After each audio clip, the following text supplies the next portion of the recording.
New information coming to light in the disappearance of a pregnant woman in Hawaii.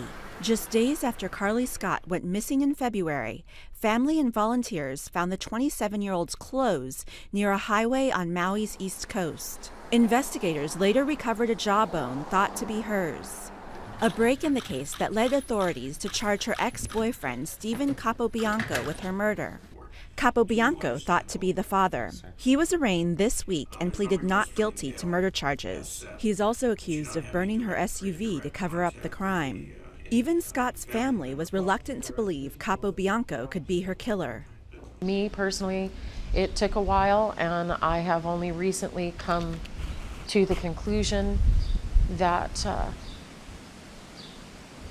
it was Stephen. Scott's mother describing the challenge of seeing her daughter's accused killer in court this week. Trying to keep my expression plain the first time I saw him was really hard, and I cried. And I don't like him to see me cry. I don't think it moves him. I don't